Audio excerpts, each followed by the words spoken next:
Higgins, next franchise tag. Cincy does not want to let this man go. However, they also really don't want to pay him. This is one of the most frustrating situations. I mean, this is the frustrating situation of the offseason, probably. I would argue. Like, this is the one point that we've been talking about for months and months and months and months, and it's not going to get a resolution. And he's not going to get, signed to an extension. I'm still hell bent. Yeah, I just don't think he's going to be a Bengal. He's going to get signed and trade. This is fascinating, though. I want to know if this changes your opinion. This is fascinating, recent news, last few months.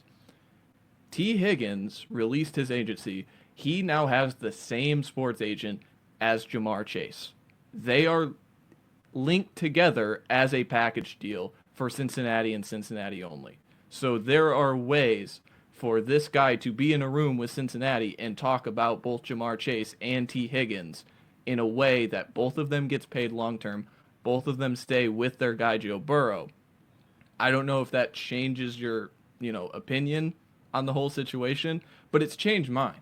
I'll be honest, because I think I was in the same place you were. But hearing that news and hearing that they do view themselves as a package deal, and they did tag him. They tagged him early too, so just do with that what you may. I just know how Cincy likes to operate. They like to really they don't like to hand out take cash. The time. They don't. Yeah. No, their owner's stingy. Yeah. They're one of their inherited owners. They're one of the, of Paul Brown, so they're not running on money like the Waltons in Denver. So it's harder to give out cash for them. So but what I've heard listening to my own sources and things like that,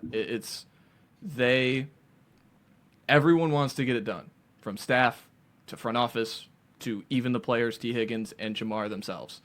The only thing is paying out the money by the owners. This is the only thing.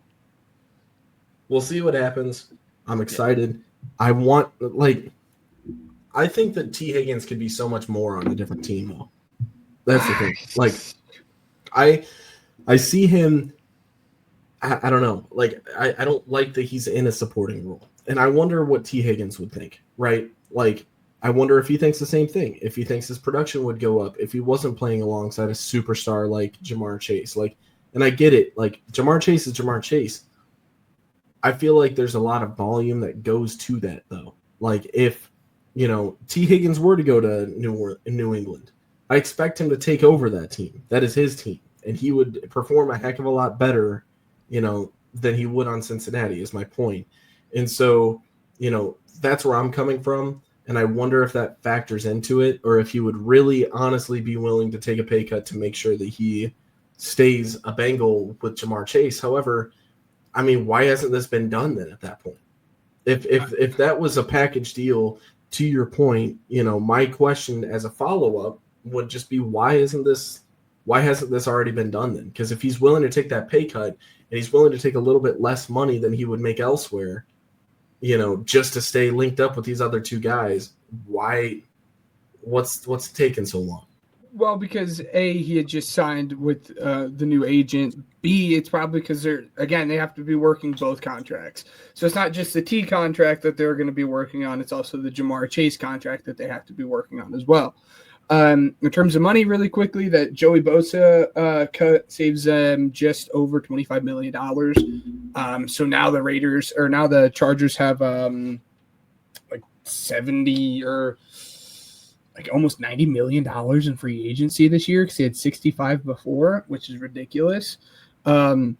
But in terms of Tee Higgins, man, he benefits from being in this offense. He benefits from not having to be the number one guy, where all the pressure is now towards Jamar Chase's side, which allows him to feast as the number two guy. And for someone who has A.J. Brown and Devontae Smith, two guys that are very, very good wide receivers, there's a clear difference in Devontae Smith's role when AJ is there and when AJ is not there. And he is not the same player when playing with and without AJ. It's tough. Again, I think he probably wants to stay, but it's just a matter of if they're going to pay him, because they've been reluctant to do that thus far. Hence why he's on his second tag.